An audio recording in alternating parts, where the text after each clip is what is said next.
ইসরায়েলকে ইরানের কড়া হুঁশিয়ারি, আরেকটি যুদ্ধের প্রস্তুতি নিচ্ছে কি তেহরান? আত্মহননে ঝুঁকছে কেন ইসরায়েলি সেনারা? সত্য হলো আশঙ্কা, ব্রহ্মপুত্রের উজানে উঠছে চীনের বাঁধ, ঝুঁকিতে কেন ভারত বাংলাদেশের কোটি মানুষের জীবন জীবিকা?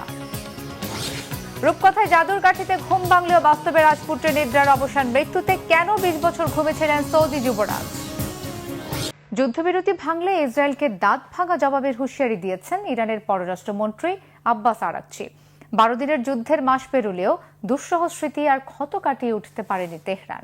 শুধু ইরানেই নিহত হয়েছে অন্তত 935 জন, ধ্বংস হয়েছে অনেক ঘরবাড়ি। গত কয়েক মাসে মধ্যপ্রাচ্যের একাধিক দেশে ইসরায়েলের শর্তভঙ্গ আর প্রাণঘাতী হামলায় প্রশ্ন উঠছে, ইরানের সাথে যুদ্ধবিরতি কতদিন টিকবে?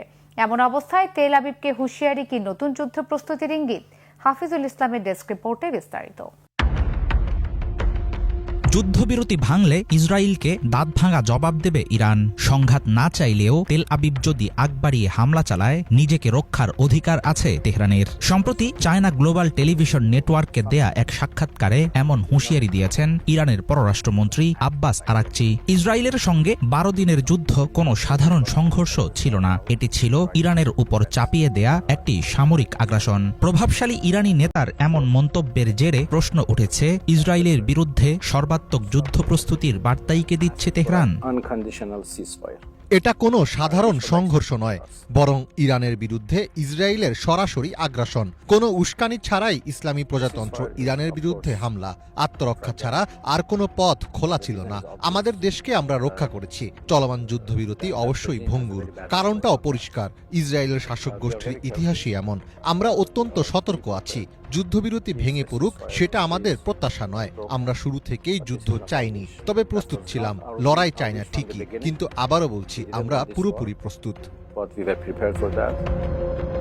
ইরান ইসরায়েলের মধ্যে 12 দিনের ভয়াবহ যুদ্ধের 1 মাস পেরিয়ে গেছে। ধ্বংসস্তূপের ভেতর থেকে নিজেদের জীবন গুছিয়ে নেয়ার চেষ্টা করছে তেহরানের বাসিন্দারা। সরকারি হিসাব অনুসারে এবারের সংঘর্ষে 935 জন ইরানি নিহত হয়েছে, ধ্বংস হয়ে গেছে বহু ঘরবাড়ি।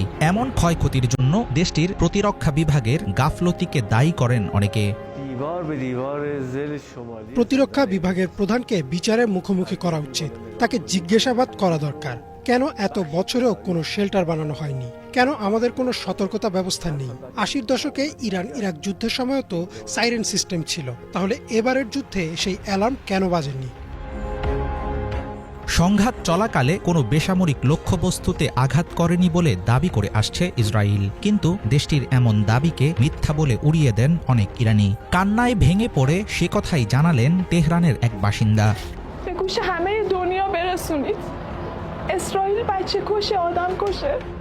ইসরায়েল বলে ওরা নাকি বেসামরিক লোকজনকে টার্গেট করেনি, কিন্তু আমরাই তো বেসামরিক মানুষ।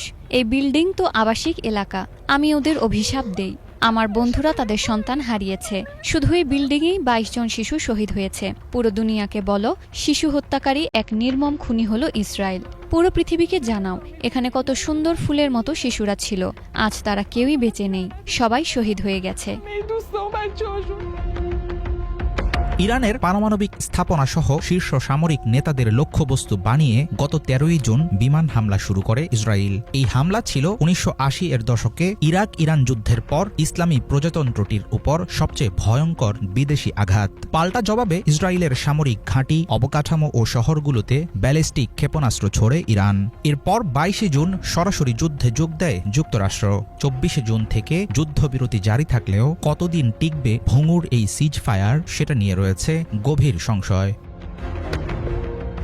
হাফিজুল ইসলাম, বাংলা ভিশন। এদিকে টালবাহানা করে যুদ্ধবিরতি চুক্তি ভেস্তে দেওয়ার অভিযোগ তুলে ইসরায়েলের বিরুদ্ধে দীর্ঘমেয়াদী যুদ্ধের হুঁশিয়ারি দিয়েছে গাজার প্রতিরোধ যোদ্ধারা। এরই অংশ হিসেবে ফিলিস্তিনের স্বাধীনতাকামী গোষ্ঠীগুলোর নয়া গেরিলা কৌশলের চোখে অনেকটা সর্ষে ফুল দেখছে দখলদার বাহিনী। এতে নাটকীয়ভাবে বেড়েছে দখলদার বাহিনীর ক্ষয়ক্ষতি আর প্রাণহানি। এমন পরিস্থিতিতে গাজায় আগ্রাসন চালানো সেনাদের মধ্যে আত্মহত্যার প্রবণতা বাড়তে থাকায় চিন্তায় পড়েছে দখলদার বাহিনী। বিস্তারিত হিজল জুবাইরের ডেস্ক রিপোর্টে। যুদ্ধের স্থায়ী সমাপ্তি এবং গাজা থেকে ইসরায়েলি সেনা প্রত্যাহারের প্রশ্নে অনড় ফিলিস্তিনি প্রতিরোধ গোষ্ঠীগুলো। এটি না হলে ইহুদিবাদী ইসরায়েলের বিরুদ্ধে বছরের পর বছর ধরে দীর্ঘস্থায়ী যুদ্ধ চালিয়ে যাওয়ার হুঁশিয়ারি দিয়েছে তারা।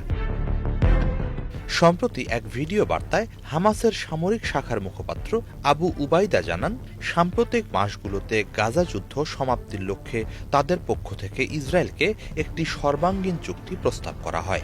এর আওতায় সব ইসরায়েলি জিম্মি ও ফিলিস্তিনি বন্দী বিনিময়ও ছিল, কিন্তু ইসরায়েলি প্রধানমন্ত্রী বেনিয়ামিন নেতানিয়াহু তা প্রত্যাখ্যান করেছেন।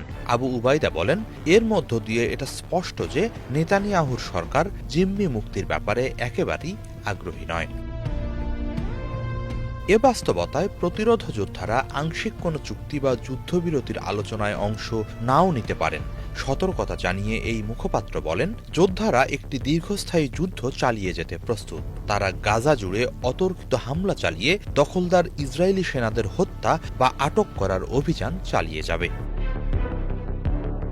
ফিলিস্তিনকে আধুনিক ইতিহাসে দখলদারদের বিরুদ্ধে একটি জাতির প্রতিরোধের সবচেয়ে বড় নজির উল্লেখ করে আবু উবাইদা বলেন, গত 4 মাসে প্রতিরোধ যোদ্ধারা ইসরায়েলি সেনাদের উল্লেখযোগ্য ক্ষয়ক্ষতি ঘটিয়েছে।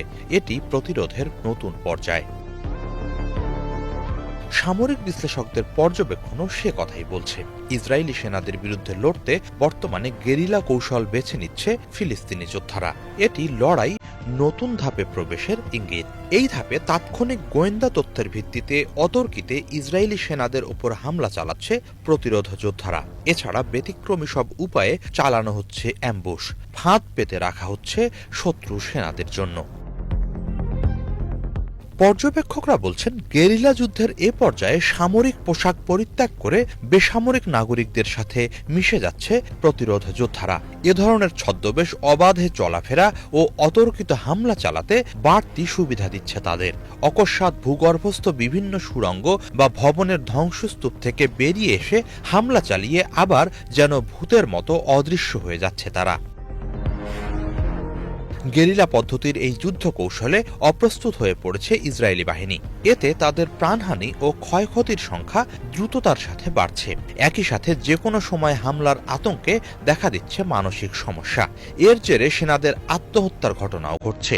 শেষ 10 দিনে অন্তত 3 জন সেনা আত্মহত্যা করেছেন বলে বিভিন্ন গণমাধ্যম জানাচ্ছে। সামরিক পর্যবেক্ষকরা বলছেন, জুনের শেষ দিক থেকে গেরিলা কায়দায় হামলা বেড়েছে।